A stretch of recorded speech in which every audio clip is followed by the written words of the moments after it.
Jadi gini, keluarga saya tidak pernah mendidik anaknya untuk menjadi juara, tetapi harus memberikan yang terbaik.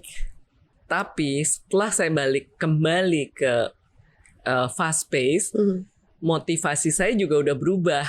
Motivasi saya bukan untuk menjadi someone, tapi motivasi saya bekerja because I like my job. Oke. So I do my best, I like my job. Dipromote atau tidak, itu bukan tujuan akhir. Perempuan itu harus berdamai dengan dirinya. Itu very important. Gitu. Artinya berdamai dengan dirinya tuh apa?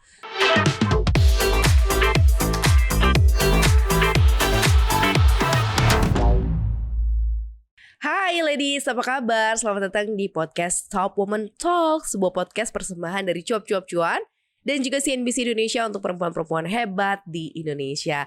Bersama Maria Katarina, kita ngobrol cantik bersama dengan perempuan hebat, cantik, multitasking, luar biasa karirnya, dan tampaknya bisa jadi insight juga buat perempuan-perempuan di luar sana yang sedang meniti karir, yang sedang mencari pengalaman baru. Nah, tepat sekali mampir di podcast kita hari ini. Gak usah lama-lama, hari ini Maria sudah bersama dengan Ibu Neneng Gunadi, Managing Director Grab Indonesia. Halo Ibu Neneng, apa kabar? Halo. Mau sapa ladies? Oke, hai ladies. Selamat siang. Seneng banget loh akhirnya Bu Neneng di tengah kesibukan bisa datang untuk ngobrol-ngobrol, kasih inspirasi buat para perempuan-perempuan Indonesia. Karena timnya perempuan ternyata ya, mostly ya. 50% dari my direct report itu perempuan. Itu sengaja atau secara accidentally emang taunya kok ternyata banyak perempuan sama laki-lakinya sama nih? Sebenarnya kalau aku bilang bisa dibilang sengaja maupun tidak sengaja gitu ya. Karena yang perempuan juga sangat comfortable kerja sama aku. Jadi stay with me for a long time. Until now.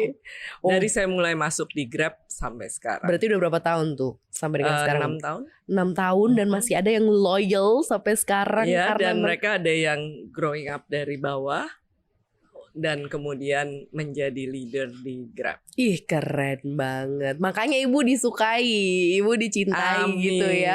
Karena membuat karyawan-karyawannya bertumbuh gitu. Betul. Loh. Amin. Soalnya tapi suka digosipin gak sih di kantor? Bosnya cewek ya gitu.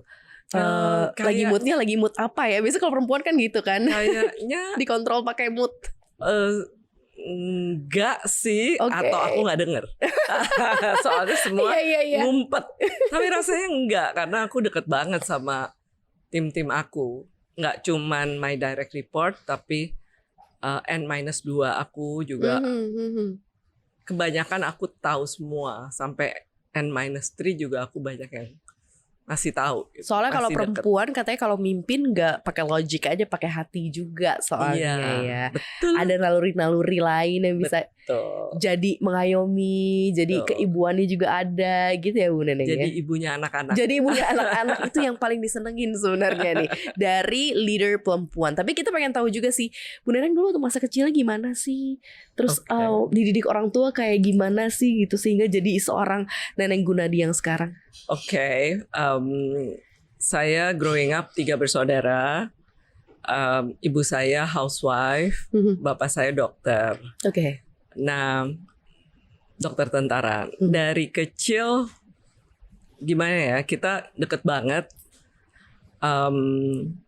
Terus sudah gitu, saya deket banget juga sama ayah saya, gitu kan.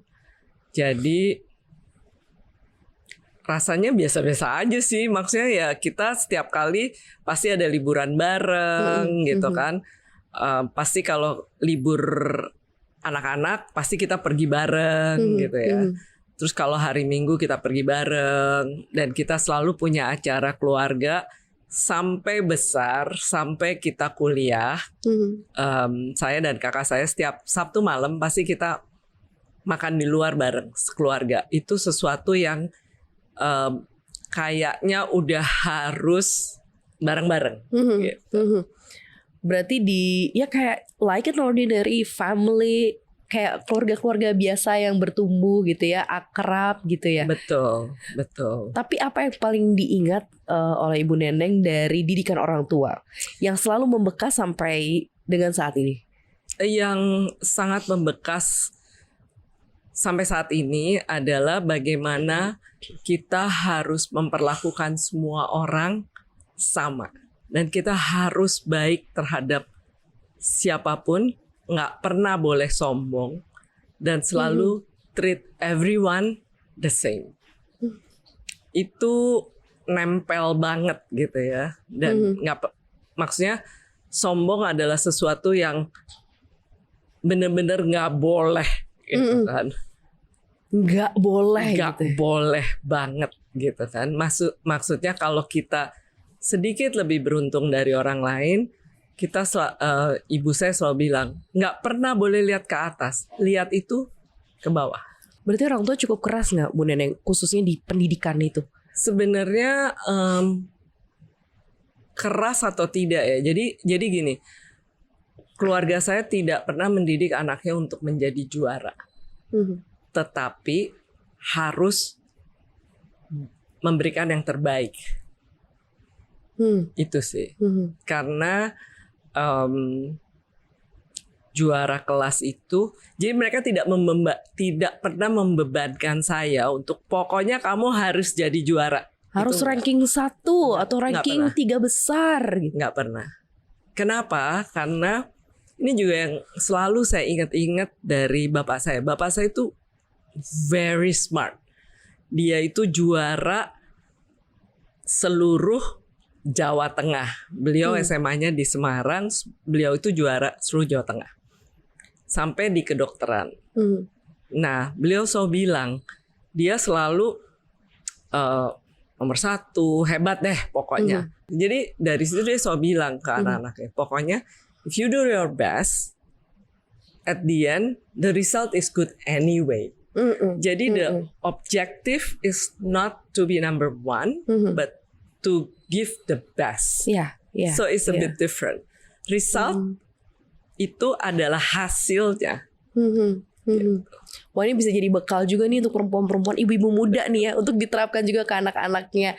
Apalagi zaman sekarang tuh semuanya banyak yang biasanya sudah langsung suka minder atau suka jadi kecewa gitu ya kalau tidak memenuhi ekspektasi. Tapi ternyata kita bisa merubah dari sisi mindset di target yang sebenarnya juga sama jatuhnya gitu. Akhirnya sama kan hasilnya. Sebenarnya output yang didapetin sama. Output yang didapetin sama. Tapi itu benar-benar membekas sih di saya. Itu juga gak sih yang jadi pegangan Bu Neneng untuk menjalani karir, terus kemudian punya karir sampai sekarang, secemerlang sekarang? Sebenarnya betul sih. Jadi dari pertama kali saya masuk mulai karir dan bekerja, itu saya selalu memberikan yang terbaik, apapun pekerjaannya, apapun task yang diberikan gitu. Jadi nggak milih-milih gitu kan. So I just do my best, and it's true.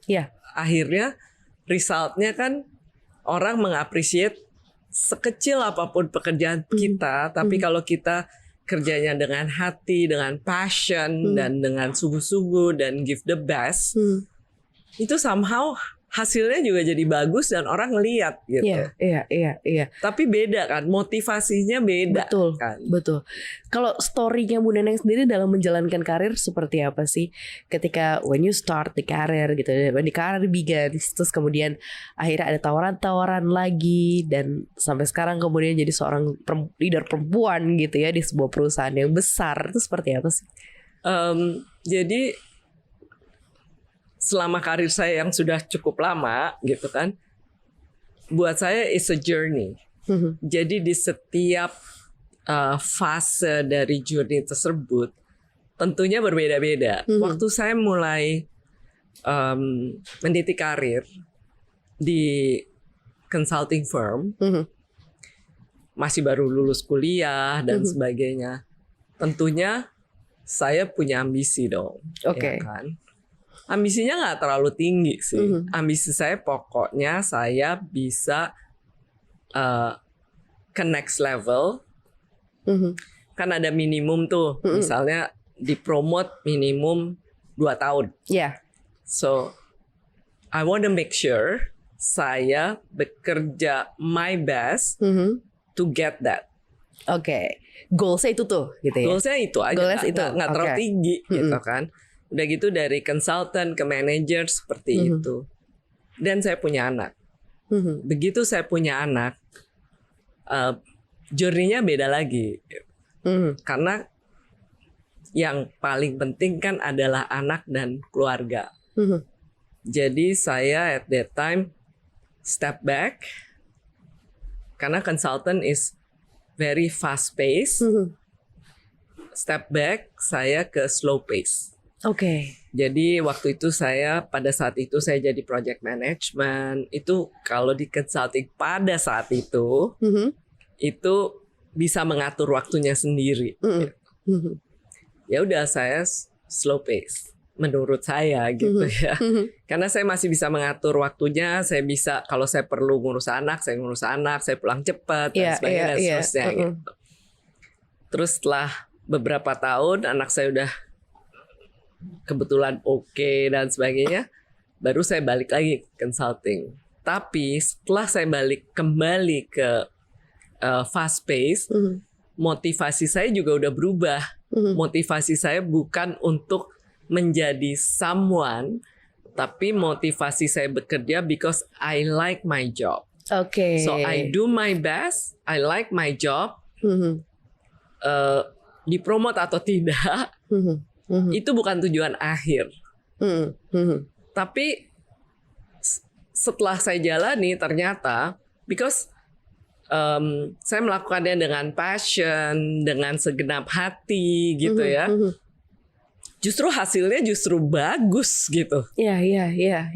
Karena kan beda ya, orang ambisi untuk menjadi someone kan bisa ambisi itu you're doing it at all costs. Ya, betul kan? Betul. Tapi kalau kamu motivasinya adalah I just want to do my best because I love my job dan saya do it with passion, ternyata hasilnya bagus. Sebenarnya kembali lagi sama aja kan hasilnya. Sama aja, tapi yang satu kok kayak jauh lebih happy ya. Lebih happy. Ada happiness iklim kebahagiaan. Betul. Comparing yang satunya lagi karena jadi nggak terlalu mikirin lain-lain gitu kan. Dan mentality nothing tulusnya tuh justru meringankan saya gitu. Iya. Iya dong. Betul. Kalau misalnya untuk menggapai sesuatu motivasinya, you have something to lose. But I don't have anything to lose. Yes. I do it because I love my job. Iya. Ya kan? Dan hasilnya bagus. Emang ya kalau yang pakai hati sama yang setengah hati, cuman bedanya di effortnya kayak lebih capek yang setengah hati gitu kan. Kalau pakai sepenuh hati kan justru malah effortnya jadi kayak nggak kerasa, jadi lebih ringan gitu. Tapi kalau kita bicara mengenai ambisius, pernah Ibu setuju nggak sih kalau perempuan itu memang harus lebih ambisius ketika mereka memastikan diri untuk mungkin berkarir, compete dengan male gitu ya, dengan laki-laki? Apakah memang harus lebih ambisius atau sebenarnya porsinya ya nggak harus seperti itu? Kalau menurut Bu Neneng? Kalau menurut saya gitu kan, semua orang harus punya ambisi. Oke. Apakah itu perempuan atau laki-laki? Kalau nggak punya ambisi susah sih, ya kan? Cuman seringkali kalau perempuan itu kalau diomongin punya ambisi tuh rasanya itchy gitu, rasanya. Iya. Padahal it's okay. Jadi minder ya, jadi kayak nggak apa-apa. Kenapa gitu. ya? Enggak, kok nggak ambisi banget. Biasanya suka kayak gitu. Nggak apa-apa. Justru setiap orang harus punya ambisi, ya kan? Tapi ambisi at all cost itu yang nggak boleh. Iya. Kan? Tuh. Semua harus punya ambisi. Kalau kamu nggak punya ambisi, kamu nggak ada yang dikejar. Iya. Iya kan? Kamu harus punya ambisi, tapi bukan at all cost. Biasanya perempuan itu selalu nggak mau dikatakan ambisius. Betul ya? mostly. Padahal ambisius boleh-boleh aja. Fine. Asal jangan at all cost. Makanya seperti saya waktu analis, saya mau jadi konsultan. Saya punya ambisi untuk minimum saya harus 2 tahun achieve consultant promotion.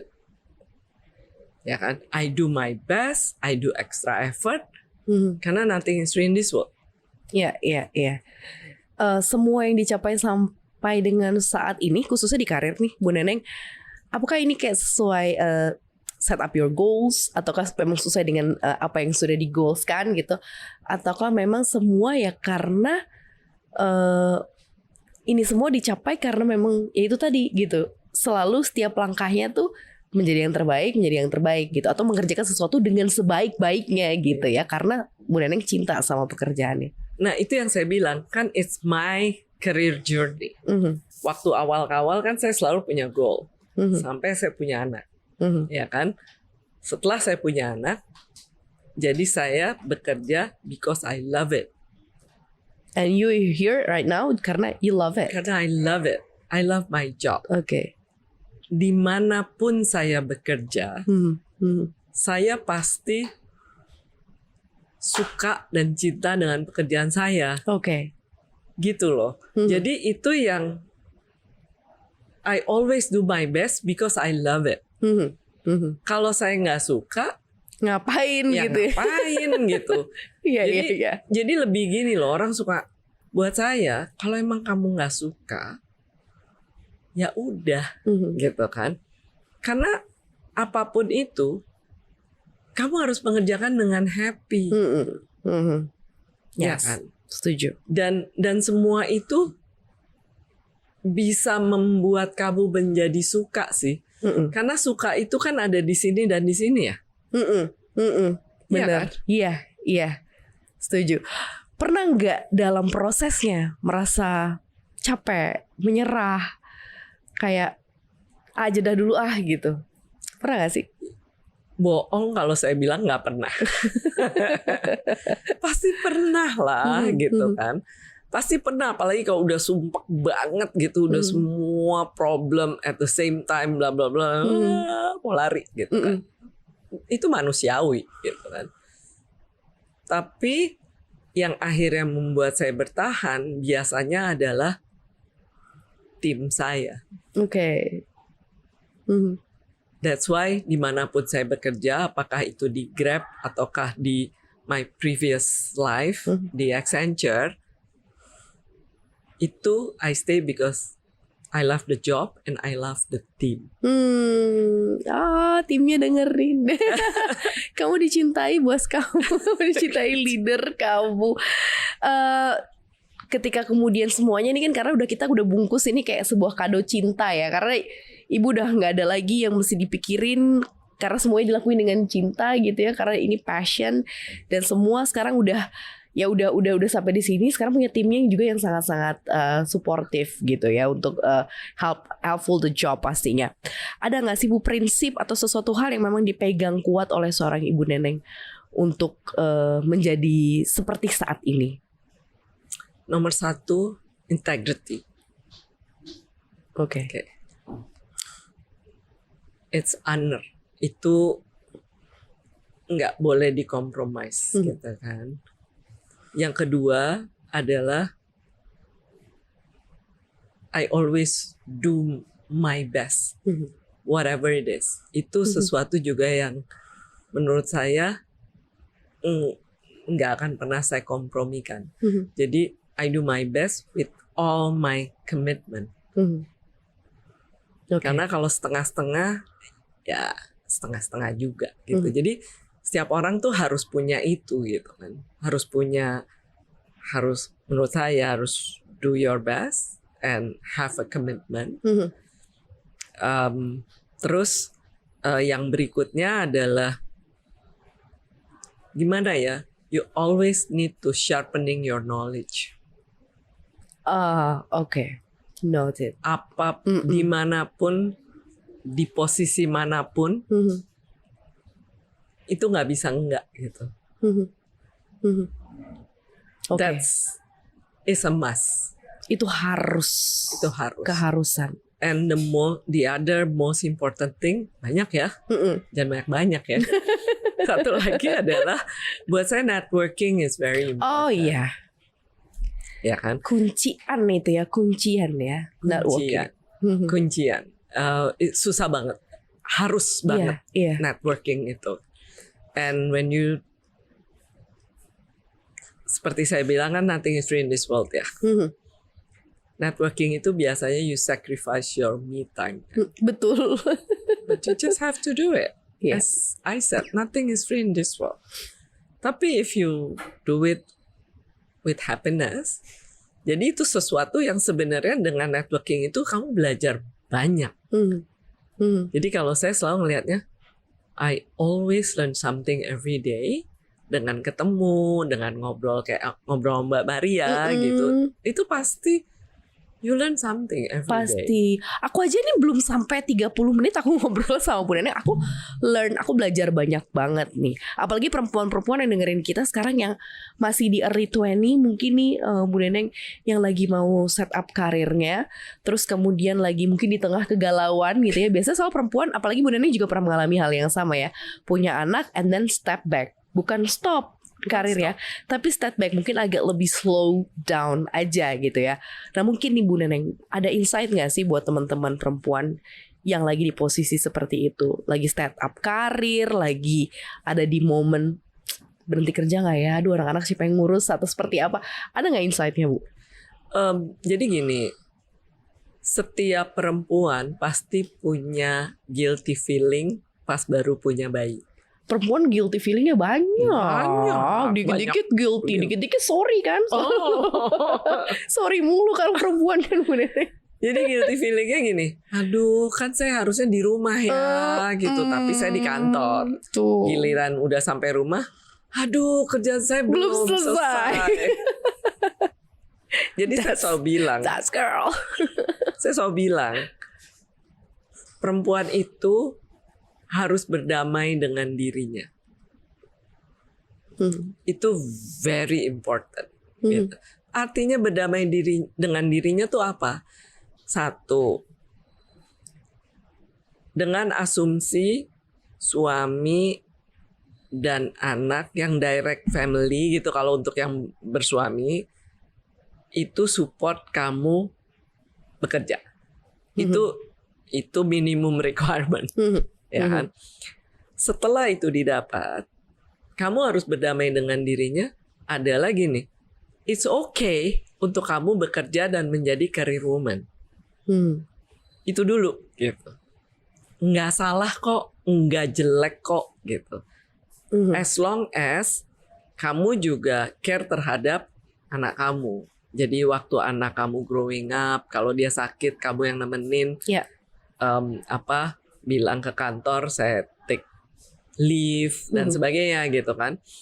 Anaknya udah sekolah, pas bagi rapot harus datang. Anaknya pertunjukan datang. Jadi ada itunya gitu kan. Tapi kalau kamu sudah berdamai, itu kamu tenang. Jadi di kantor juga kamu do your best. Di rumah juga kamu fokus terhadap anak dan suami. Ya. Ya. Kalau kamu belum berdamai, nggak bisa. Selalu gitu tuh. Karena ini bener nggak ya? Ini bener nggak ya saya jadi career woman, gitu kan? Nanti orang ngomongin. Nanti keluarga besar ngomongin. Kalau di Indonesia keluarga besar ngomongin ya. Gitu. Nah, harus berdamai dan harus once make a decision dan suami setuju, ya udah. Gitu. Nah itu yang saya juga, it took me a long time untuk saya berdamai. Oke. Nggak bisa langsung Instan gitu ya, instan itu nggak bisa ya. Tapi at least sudah dipikirin. Mungkin tahun pertama belum, tahun kedua sedikit, tahun ketiga mungkin oke, gitu. Tapi harus ada gitu. Wow, mudah-mudahan yang galau-galau ini bisa terjawab ya, caranya clear dulu di lingkungan paling dekat gitu ya. Di-clearkan dulu semangatnya, ditujukan dulu ke ke perempuannya, ke ibu, ke istri gitu ya, baru kita emang enak langkahnya. Kalau cewek sih seperti itu ya Bu Neneng ya. Next ada ambisi selanjutnya dalam karir, dalam journey karir ini Bu Neneng. Buat saya, Iya. Saya sih chill aja sih. Easy going chill but do the best gitu ya. Kalau yang pasti I always want to give impact to the society. Mau seperti apa, gimana jalannya, caranya pasti kasih big impact ke society. Itu aja kepengen jadi seperti itu. Wah itu mas sesuatu hal yang dalam artinya. Aku boleh gak sih ini 3 jam loh podcast ya. Masih banyak soalnya yang pengen ditanyain.